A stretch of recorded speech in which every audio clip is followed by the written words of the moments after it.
Beautiful, beautiful, beautiful, beautiful, beautiful ladies, and to my most handsome, handsome, handsome men. You know, ladies, I have to give the men, oh my gosh, my gorgeous, tantalizing men. You know, wanna look good? My Jamaican men, wanna look fantastic. Oh, you men wanna look good. Wanna look good. The only thing that I would want for that physical beauty to shine on the inside. That's the only thing that I would desire. I wouldn't say the only, but that's one of the most important things I desire for my Jamaican men. That outer beauty, that outer gorgeous, drop dead gorgeous, handsome Denzel Washington look would shine on the inside. Can you imagine them, the outward and the inner beauty? Oh my goodness. Locks? Oh my goodness. Your ladies will just melt in your arms. Oh my goodness. You'd get almost anything you want from your women if that inner beauty shone and shines like the morning sun. So my beautiful, beautiful, beautiful people. How do? I hope on a good. I really hope that you guys are good. And remember, do not say that you're having a bad day. Say that you're having a character building day. Because God is taking us from glory to glory and from strength to strength. We're becoming better people every day. It doesn't mean that today when the favor of God is upon you, it doesn't mean that something, a challenge won't come or a negative situation won't come, or you may not necessarily respond the best way. It doesn't mean that you're still not highly favored. We're still human beings. We still live in the real world, and we won't always get it right every single day. But, once we're willing, for most of our days, we'll get it right, And one of the things that I revel in a good sense, is if you want to have long life, and when I talk about long life, not only the length of life itself, in terms of its days, but in terms of the quality of life. If you want to have a quality life, it's not just the food that you eat, is the respect and regard and honor that you have and show to God. First and foremost, the love that you have for Him and the love that you have for people. People, I was talking with somebody yesterday and they said, Toni-Ann, the Jamaican vernacular, all we have with 10 o'clock. All we have with 10 o'clock. Your 10 o'clock might be tomorrow, mine might be today. The next person's 10 o'clock might be next week. The other person's 10 o'clock might be next year. But all of us have our 10 o'clock. Make your calling and election sure. I am saying to you, my beautiful people, be careful of the seeds that you sow. Be careful of the way that you treat others. Please, I beseech of you. I beg of you. Be careful of your attitude. Be careful of you being this buck and duppy conqueror that nobody can speak to you. Nobody can talk to you. You do as you please. It will not pay off in the long run. If many of you were to interview some of those persons on their dying beds, on their death beds, they would tell you they regret wholeheartedly the things that they have done to others. I am begging you like I am begging bread, like a man is in the desert for many, many days without water, and he really needs water to live.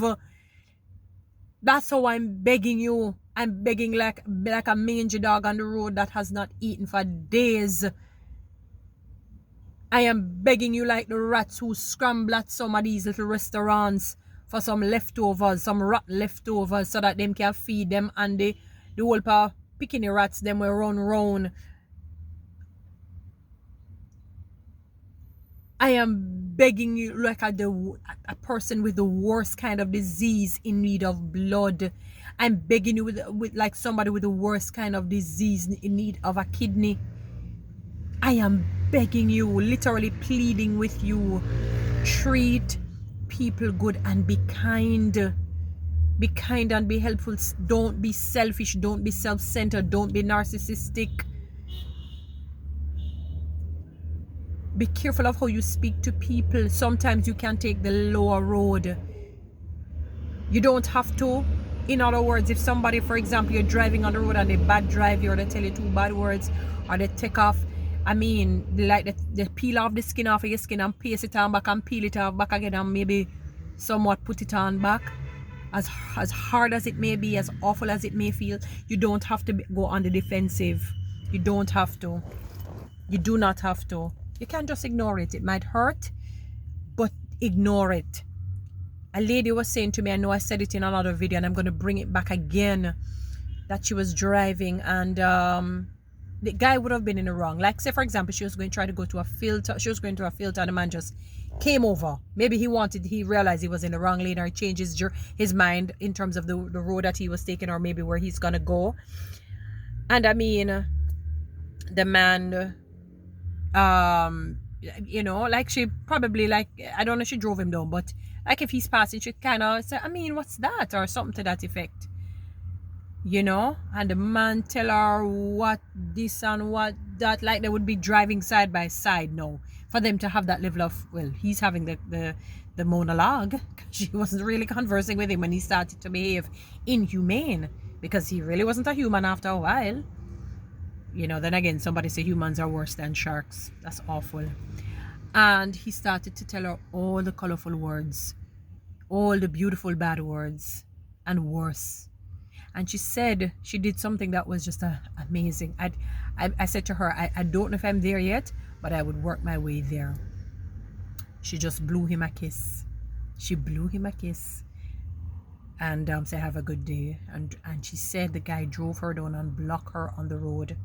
He drove her down. Now this time she's panicking because she said, oh my goodness, I am doing everything to leave this man alone. I was not in the wrong. And the man's still driving me down to create problems. I mean, she froze because she does not know what to do.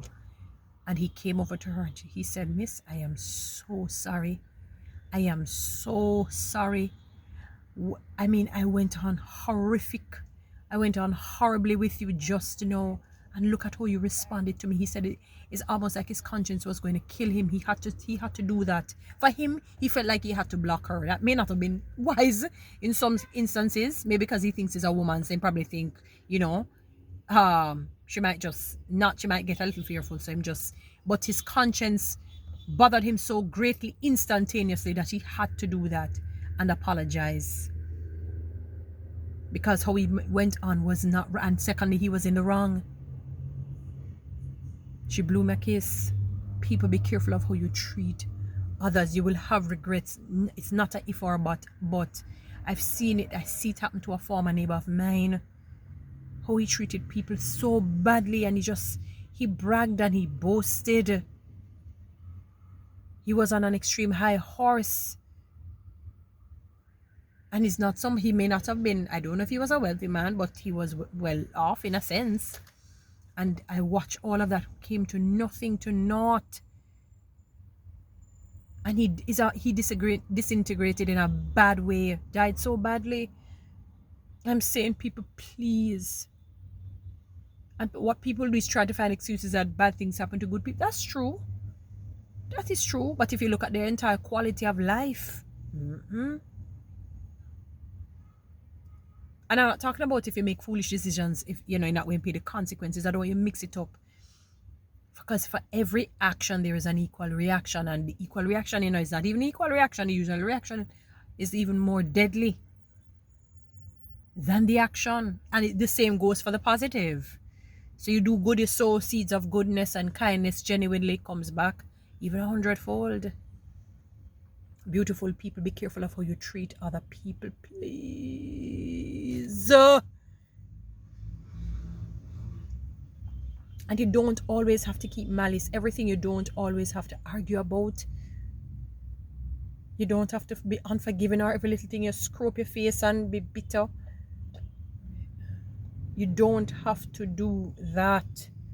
Please. I am asking you, people, treat others the way how you want to be treated.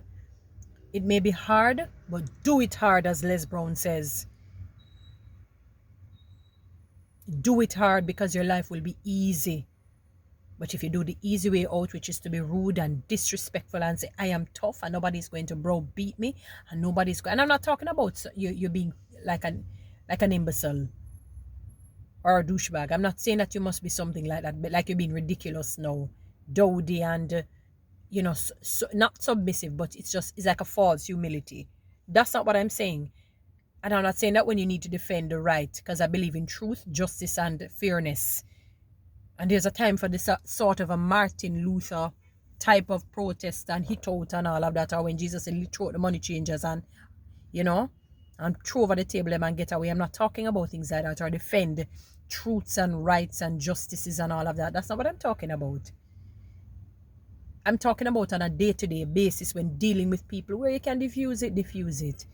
I'm saying it to you as I'm saying it to myself, because sometimes it's easy to get irritable, I'm not going to tell you, I have that side to me. I say, God, I don't like it. I'm asking you to help me. And you have to practice it. You can't wait for that manna to fall from heaven. In other words, you can't wait for the feeling to do it. Sometimes you might feel angry, but you just go on the opposite, the offensive. You say, you feel the anger, but you just keep calm. Have a good day. You might feel it. Don't even worry about whether it's fake or false. Don't worry, it will become real eventually. Because everything nowadays for people fake and false. Everything for people fake and false. Everything. And I know, so you have to cultivate the fruits. You have to cultivate them. So it's not about fake. It's in the baby stage. You're not going to see a baby, a few months old baby, and run like as fast as Usain Bolt. He's not developed yet properly. So it's at the baby stage. It's not fake and false. It's a baby stage. It is at. It has nothing to everything for people fake and false when they talk to people, because it might not come out with that exuberance and that flamboyance, and that energy. It fake and it falls. You can't say that. Personalities also vary. Somebody can say I'm sorry, and they say it, and it sounds flat. There's no rhythm to it. There's no melody to it, but they're sincerely sorry. And I can come and say, I'm sorry. Have you ever seen those people? I was watching a movie recently. The movie kind of broke my heart, and I don't know if I'd rather watch, I don't watch horror movies, but I feel like I would have rather to watch a horror movie than that show. So, the show is, let me see if I can do it in quick few minutes. It starts out, you see the mother come to the daughter's room. She looks like she's about 16, 17, thereabout. And, she said, like the mom say, okay, sure, okay. Yes, mama, she kind of getting upset, and she kind of feels bad that she gets that upset. And then when you look, you can see she had a wig on. So I figured this was, oh my God, it's one of them shows where the person suffering from some sickness and diseases.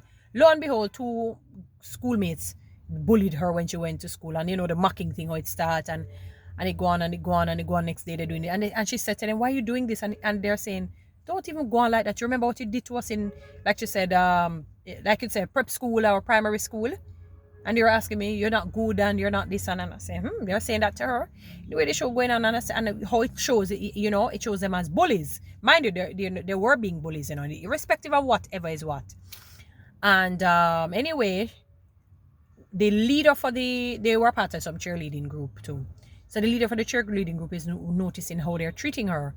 And I remember one of the girl had to go to that leader, pretty girl, very, very pretty girl, and was saying something. And she said, oh, by the way, I noticed how you're treating that girl. If you continue to do that, I'm going to throw you out of the squad. And the girl was vexed and she walked off. And anyway, they saw the other girl again and said, I need you to stop talking to the leader. Because they saw her, the leader went over to talk to her and, kind of make her feel good and blah, blah, blah. She started to tell her a story that her house was burnt down and her hair was singed and burnt off completely and then blah, blah, blah, And they showed the bird marks and, and the other 2 girls said that, that they come to the leader and the other leader's friend who was with her and say, look here, this girl is not good and it's all an act. And I said, why do you say that? Anywho, one day they had some cheerleading practice thing, and the girl came, the one with the burnt off head and thing, and the fire alarm was on the wall, and they see she reaching for it. And part of me did say, yeah, pull it down here, make them scatter and thing. But so when she pulled it down though, I didn't realize that, one of the girls was in the air. And so she pulled it down, the girl dropped and broke her leg. And she just stood there, and I said, no, sir, I don't like this. And when they went to her, and they just somehow sense it was her who did it. The 2 girls, they said, just admit it, we know it's you. And she said, I don't know what you're talking about. I don't know what you're talking about. The show went on and on till she ended up killing one of those girls, killing some other person, shooting. The girl was a pretender. She actually burnt her house down. But I'm saying to you that the girl put on what are you talking, and do whatever. When she start crying, you know, and telling the burn story, how she put on a show. My God, I mean, it's when the show started to pick up. When I realized that she was sick, is when she planted drugs on one of the girls because she wanted to get the girl off of her back. I said, no, this girl is no bitter. I thought she was just being extremely bitter now because of how they were treating her. And then when she ended up killing the girl, I said, okay, obviously she passed bitter now. A crazy, wicked girl. She's crazy, psychotic. She needed help, you know. And I'm simply saying to you people, don't treat people on what you feel they are. Treat people good.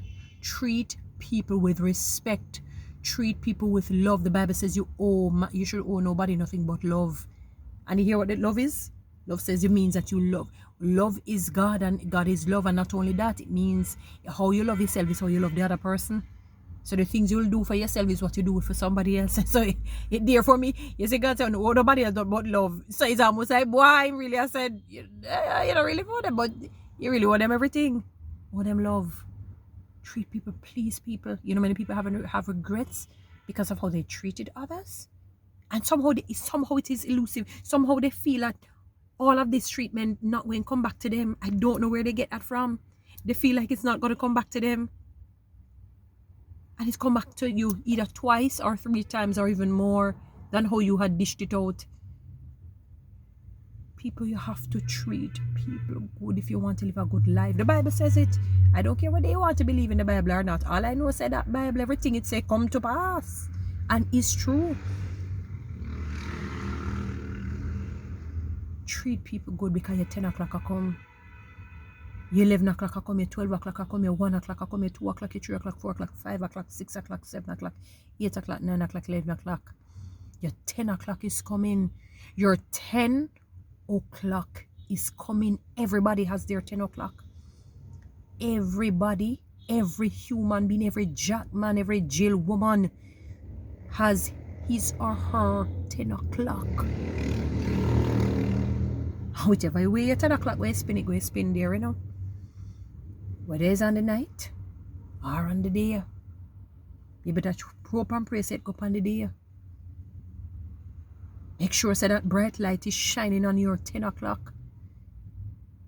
Because if the dark catch that, you know, dark near your supper and dinner and breakfast again.